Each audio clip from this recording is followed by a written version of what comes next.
तो जय हिंद साथियों, कैसे हो आप सभी। आशा करता हूँ अच्छे होंगे। तो आज का सेशन हम शुरू करते हैं, जिसमें हम जानेंगे कि किस तरीके से संविधान में संशोधन होता है और कितने प्रकार से संविधान में संशोधन किया जा सकता है। तो संविधान संशोधन की जो प्रक्रिया है वो आर्टिकल 368 यानी 368 में के द्वारा की जाती है तथा संविधान संशोधन प्रक्रिया संविधान के भाग 20 में वर्णित है।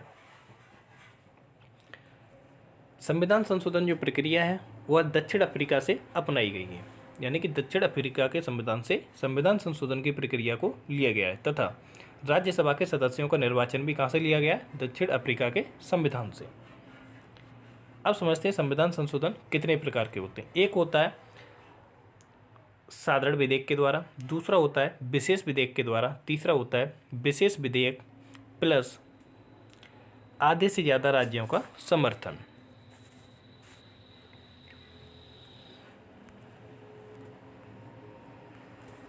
अब समझते हैं साधारण विधेयक क्या होता है।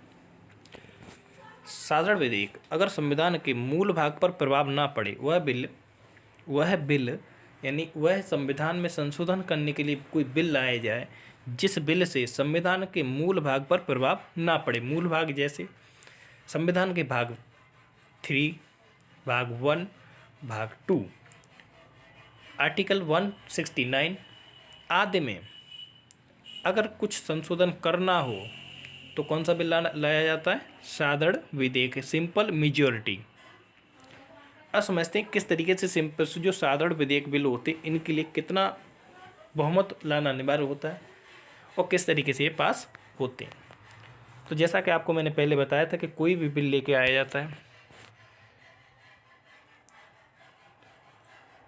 या तो आप उसे लोकसभा से लेके आओ या राज्यसभा से, पास उसे संसद के दोनों सदनों से होना होता है, लोकसभा और राज्यसभा। उसके बाद ही वो बिल कहाँ जाता है, राष्ट्रपति के पास जाता है। उसके बाद वो राष्ट्रपति जैसे ही उस पर सिग्नेचर करते हैं क्या बन जाता है, एक्ट।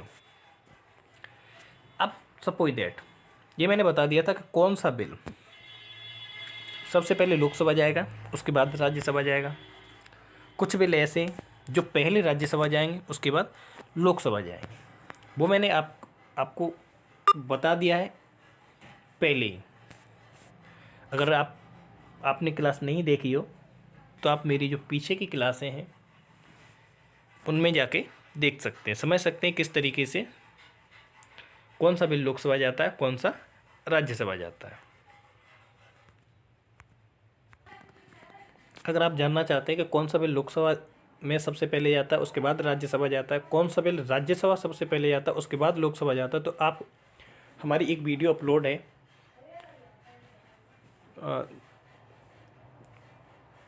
विधेयक बिल कैसे कानून बन जाते हैं या विधेयक कैसे कानून बनते हैं, आप उसको जाके देख सकते हैं। साफ तौर पर उसमें सब कुछ स्पष्ट किया गया है।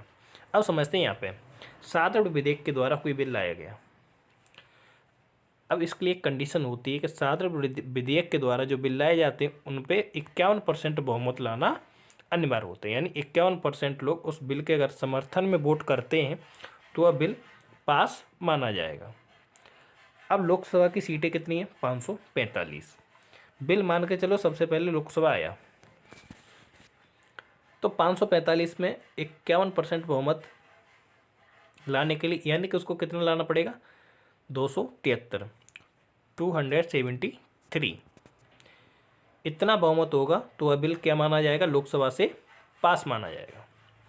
273 लोग अगर उस बिल के सदस्य उस बिल के समर्थन में वोट करते हैं तो बिल क्या माना जाएगा, लोकसभा से पास माना जाएगा। इसके बाद यहाँ से पास होने के बाद बिल को भेज दिया जाता है राज्यसभा। राज्यसभा की कुल सीटें कितनी हैं, 245, 245। इसमें भी 51% रूल लगाएंगे तो 51% का कितना बनता है, 123।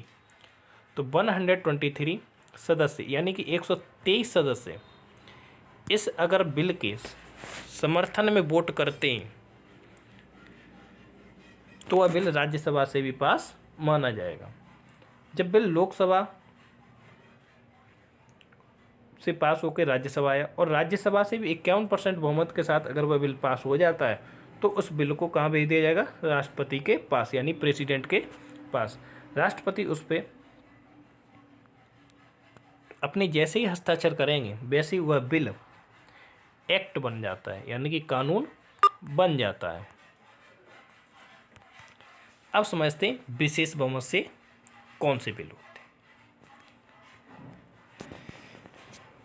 हैं। विशेष बहुमत में दो कंडीशन होती हैं, दोनों कंडीशन को लागू होना अनिवार्य है। वह बिल जिससे संविधान के मूल भागों में परिवर्तन करना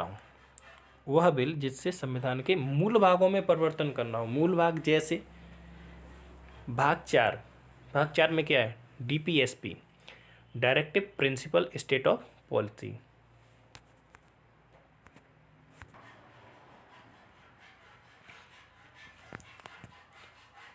राज्य के नीति निर्देशक तत्व। अब यह बिल विशेष बहुमत से, यानी कि यह बिल विशेष बहुमत से जो बिल, अगर भाग DPSP में कोई परिवर्तन करना हो, उससे संबंधित अगर कोई बिल आता है तो वो अगर लोकसभा भेजा गया तो लोकसभा में कितनी सदस्यों की संख्या है? 545। 545 सदस्य संख्या में फर्स्ट कंडीशन यही है कि उस बिल के समर्थन में कितना बहुमत होना चाहिए? 273 से कम नहीं होना चाहिए।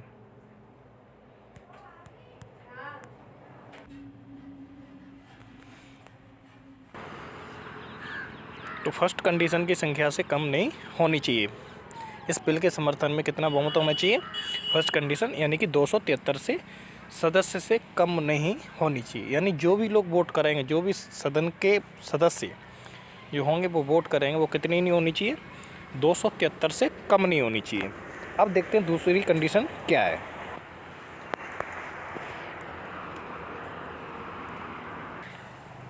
अब दूसरी कंडीशन की बात करें तो दूसरी कंडीशन में जिस दिन उस बिल पर वोटिंग होनी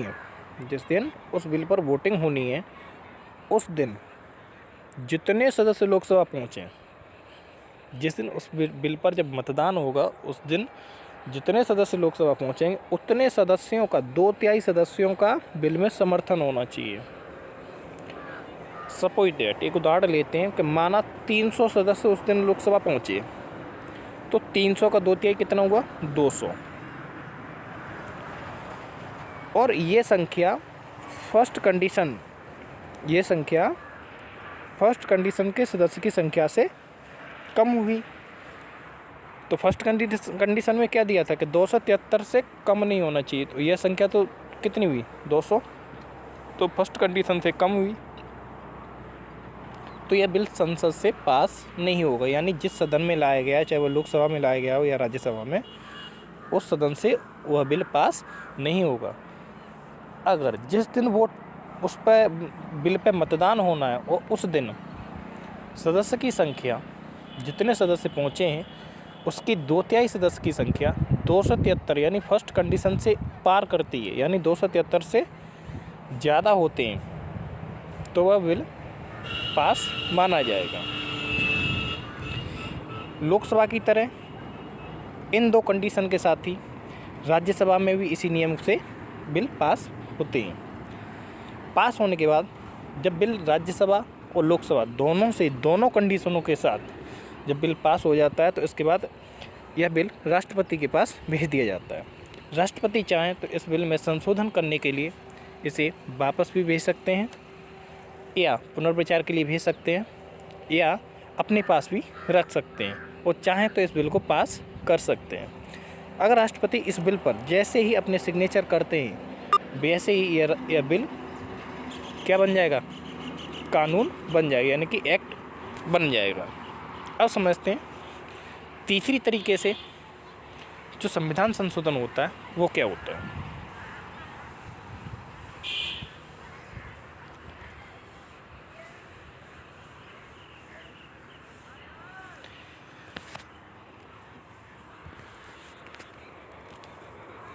कोई बिल जब संविधान में ही संशोधन करना हो, मूल संविधान में संशोधन करना हो,